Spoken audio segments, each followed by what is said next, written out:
ಗೆ, ರಮೇಶ್ ಅವರು ಏನಂದ್ರೆ ಅವರು ಸಾಯೋಕ್ಕೂ 3 ದಿನ ಅಷ್ಟು ದಿನಗಳ ಹಿಂದೆ ನಾನು ಹೋಗಿದ್ದೆ. ರೂಮ್ ತುಂಬಾ ಸ್ಮೆಲ್ ಹೊಡಿತಿತ್ತು ಅನ್ನೋ ರೀತಿನಲ್ಲಿ. ಯಾವ ರೂಮಲ್ಲಿ ಮೇಡಮ್ ಇದು ನನಗೆ ಗೊತ್ತೇ ಇಲ್ಲ. ಅವ್ರನ್ನ ಮೀಟೇ ಮಾಡಿಲ್ಲ. 3 ದಿನದ ಮುಂಚೆ ಅವ್ರು ಇದ್ದಿದ್ದ ಜಾಗದಲ್ಲೇ ಇರಲಿಲ್ಲ. ಅವ್ರು 3 ದಿನ 25ನೇ ತಾರೀಕೆ ಈ ರೂಮ್ ಏನು ಅಶೋಕ ಪಿಲ್ಲರಲ್ಲಿ ರೂಮ್ ಮಾಡಿರ್ತಾರೆ ಅದನ್ನ ಬಿಟ್ಟು ಹೋಗಿರ್ತಾರೆ ಮೇಡಮ್. ಅದು ನನಗೆ ಗೊತ್ತಿರಲ್ಲ, ಇವ್ರಿಗೆ ಹೇಗೆ ಗೊತ್ತಾಗುತ್ತೆ ಮೇಡಮ್? ನಿಮ್ಮ ಕಾಂಟ್ಯಾಕ್ಟ್ ತಪ್ಪಿದ್ದೆ ಯಾವಾಗ? ಮೇಡಮ್ ಅವರು ನನಗೆ ಕಾಂಟ್ಯಾಕ್ಟ್ ಅಂತಲ್ಲ, ಯಾರಿಗೂ ದೀಕ್ಷಿತ್ರು ರಮೇಶ್ ಅವ್ರಿಗೂ ಕುತ್ಕೊಂಡು ಮೆಸೇಜ್ ಮಾಡಿದರೆ ಲಾಸ್ಟ್ ಡೇ ಏನಾದರೂ ಸ್ವಲ್ಪ ತೋರ್ಸಕ್ಕೆ ಹೇಳಿ. ಏನಂದರೆ ಅವರು ಸಿನಿಮಾಗೋಸ್ಕರ ಸ್ವಲ್ಪ ಫ್ಯಾಮಿಲಿನೇ ಆಗಲಿ ಅಥವಾ ಕೆಲಸದ ಮೇಲೆ ಒತ್ತಡ ಏರುವಂಥ ವ್ಯಕ್ತಿಗಳನ್ನೆಲ್ಲ ದೂರ ಇಡ್ತಿದ್ರು. ಫಸ್ಟ್ ಆಫ್ ಆಲ್ ಅವರಿಗೆ first cinema, next family, next friends, ಇಷ್ಟೇ. ಎಲ್ಲೋ ಒಂದು ಕಡೆ ಆಡಿಯೋ ರಿಲೀಸ್ ಆಗಿರೋದ್ರಿಂದ ಫ್ಯಾಮಿಲಿ ಒಂದು ಏನಿತ್ತು ಡಿಸ್ಟರ್ಬೆನ್ಸ್ ಅದೇ ಅವ್ರಿಗೆ ಸಾವಿರಕ್ಕೆ ಕಾರಣವಾಯ್ತೇನೋ ಅನ್ನೋಂಥದ್ದು ಬಿಂಬಿಸ್ತಾ ಇದೆ ಮೇಡಮ್. ಅಂದರೆ ಆಡಿಯೋದಲ್ಲಿ ಮಾತನಾಡಿರುವಂಥದ್ದು ಇರ್ಬೋದು, ಫ್ರಸ್ಟ್ರೇಷನ್ ಅವ್ರು ಹೊರ ಹಾಕಿರುವಂಥದ್ದು. ಜಸ್ಟ್ ಈ ಸಂದರ್ಭದಲ್ಲಿ ಯಾಕೆ ಆಡಿಯೋ ರಿಲೀಸ್ ಆಯಿತು? ಅದು ಯಾರು ರಿಲೀಸ್ ಮಾಡಿದ್ರು ಅನ್ನೋದು ಅವರು ಯಾವ ಇಂಟೆನ್ಷನ್ ಇಟ್ಕೊಂಡು ಇದನ್ನೆಲ್ಲ ಆಡಿಯೋನ ರಿಲೀಸ್ ಅದು ಇರ್ಬೋದೇನೋ ನನಗೆ ಗೊತ್ತಿಲ್ಲ ಮೇಡಮ್. ಅವ್ರ ಗಿಮಿಕ್ ಇರ್ಬೋದು, ಅವ್ರ ನೀಚ್ ಬುದ್ಧಿ, ಅವ್ರ ನೀಚ್ ಮೆಂಟಾಲಿಟಿಗಳನ್ನ ತೋರಿಸುತ್ತೆ.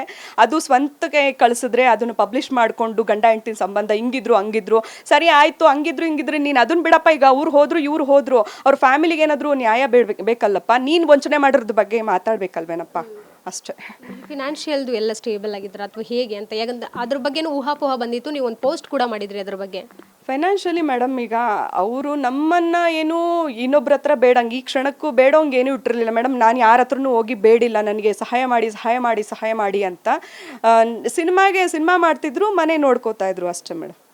ಅವರು ಯಾವುದೇ ರೀತಿ ಸಾಲಗಳಾಗಲಿ ಬೇರೆ ಎಂಥದ್ದು ಏನು ನಡೆದಿಲ್ಲ ಮೇಡಮ್. ಮತ್ತು ಈ ಕೊನೆ ಗಳಿಗೆಯಲ್ಲಿ ಜಗ್ಗೇಶ್ ಸರ್ ಇರ್ಬೋದು ತುಂಬ ಆತ್ಮೀಯರಾಗಿದ್ರು, ಯಾಕೆ ಅಂತ ಮಾತುಗಳು ಬಂತು? ಜೊತೆಗೆ ಈಗ ರಮೇಶ್ ಅವರು ಆತ್ಮೀಯರು, ಅವ್ರ ಬಾಯಿಂದನೂ ಈ ಮಾತುಗಳು ಯಾಕೆ? ಅವರು ಇನ್ನೊಂದು ಮಾತು ಹೇಳಿದ್ರು, ಹೆಂಡತಿಗೆ ಒಳ್ಳೆ ಗಂಡ ಆಗಲಿಲ್ಲ, ಮಕ್ಕಳಿಗೆ ಒಳ್ಳೆ ತಂದೆ ಆಗಲಿಲ್ಲ.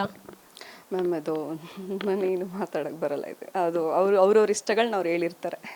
ಅಂದರೆ ನಿಮ್ಮ ನೋವು ಎಲ್ಲೂ ಹೇಳ್ಕೊಂಡಿರಲಿಲ್ಲ ನೀವು? ನೋವುಗಳನ್ನ ಫ್ಯಾಮಿಲಿ ಸೀಕ್ರೆಟ್ ಫ್ಯಾಮಿಲಿಲೇ ಇರಬೇಕು ನೋಡಿ. ಒಂದೇ ಒಂದು ಸೀಕ್ರೆಟ್ ಹೊರಗಡೆ ಹೋಗಿದ್ದಕ್ಕೆ ಇಷ್ಟೆಲ್ಲ ಆಗ್ತಿದೆ. ಸೊ ಹಂಗೆ ಹಿಂಗೆ ಅಂತ ಹೆಂಡತಿ ಬಗ್ಗೆ ಗಂಡ ಬಗ್ಗೆ ಹೆಂಡತಿ ಹೇಳೋದು ಸರಿಯಲ್ಲ ಅನ್ಸುತ್ತೆ ಮೇಡಮ್. ನೀವೆಂದಿಗೂ ಅವರು ನಿರ್ಮಾಪಕರ ಹತ್ರ ನಿಮ್ಮ ನೋವು ಇರಬಹುದು, ಸಿನಿಮಾ ಬಗ್ಗೆ ಕಾಳಜಿ ಇರಬಹುದು? ಸಿನಿಮಾ ಬಗ್ಗೆ ಕಾಳಜಿ ಇದೆ, ನೋವಿದೆ, ಎಲ್ಲ ಇದೆ ಮೇಡಮ್.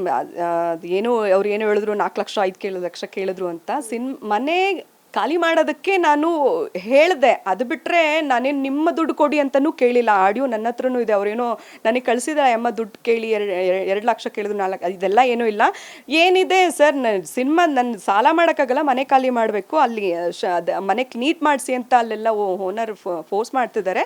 ಖಾಲಿ ಮಾಡಬೇಕು ಸರ್, ಅದಕ್ಕೆ ಏನಾದರೂ ನಿಮ್ಮ ಕಡೆಯಿಂದ ನನಗೆ ಮೋಸ್ಟ್ಲಿ 2 ಲಕ್ಷ ಬೇಕಾಗ್ಬೋದು. ನೀವೇನಿದೆ ನಮ್ಮ ಸಿನಿಮಾ ಮಾರ್ಕೆಟಿಂಗ್ ಆಗ್ತದಂಗೆ ನೀವು ಅದರಲ್ಲಿ ತಗೊಳ್ಳೋಣ ಸರ್, ಅದರಲ್ಲಿ ಅಲ್ಲೇ ಡಿವೈಡ್ ಮಾಡ್ಕೊಂಬಿಡೋಣ ಅನ್ನೋದು ಒಂದು ಮಾತು ಹೇಳಿದ್ದೆ ಅಷ್ಟೇ ಮೇಡಮ್. ಇಷ್ಟೆಲ್ಲ ಆದ್ಮೇಲೂ ಈಗ ಅವರಿಂದ ಸಹಾಯ ಅಂದ್ರೆ ಅವ್ರು ಏನಿದೆ ಒಂದು ಶೇರ್ ಇದೆ, ಅದನ್ನ ಕೇಳ್ತೀರಾ? ಮತ್ತೆ ಶೇರ್ ಅಂದ್ರೆ ಮೇಡಮ್ ನಮ್ಮ ಹಕ್ಕು, ನಮ್ಮ ಯಜಮಾನ್ರು ದುಡಿಮೆ ಶ್ರಮ, ಅದು ಅವ್ರು ಏನೇನು ಮಾಡಿದ್ದಾರೆ, ಅವ್ರ ಕತೆಗೆ ಏನು ಬೆಲೆ ಇದೆ ಅದು ನಮ್ದೇನಿದೆ, ನಮ್ಮ ಬ್ಯಾನರಲ್ಲಿ ಏನು ರಿಲೀಸ್ ಆಗಬೇಕು ಅದು ಆಗಬೇಕು ಮೇಡಮ್.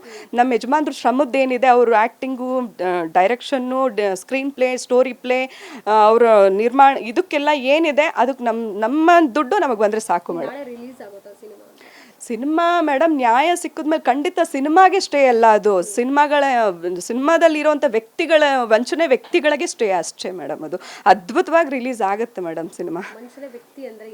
ಮೇಡಮ್ ಅದೆಲ್ಲ ಇಲ್ಲ, ಅದು ಯಾರೇ ನನ್ನ ಮೇಲೆ ಏನೇನು ಹೇಳ್ತಿದ್ದಾರೆ ಅದು ಅವ್ರಿಗೆ ಅರ್ಥ ಆಗುತ್ತೆ. ಬಿಡು ಅಷ್ಟೇ. Thank you so much. ಇದಿಷ್ಟು ಗುರುಪ್ರಸಾದ್ ಅವರ ಪತ್ನಿ ಸುಮಿತ್ರಾ ಅವರ ಮಾತಾಗಿತ್ತು. ಕ್ಯಾಮ್ರಾ ಪರ್ಸನ್ ಲಕ್ಷ್ಮೀಕಾಂತ್ ಜೊತೆ ಕೀರ್ತಿ ಪಾಟೀಲ್, ಗಾಂಚಿ ನ್ಯೂಸ್, ಬೆಂಗಳೂರು. ಗ್ಯಾರಂಟಿ ನ್ಯೂಸ್, ಸುದ್ದಿ ಖಚಿತ, ನ್ಯಾಯ ನಿಶ್ಚಿತ.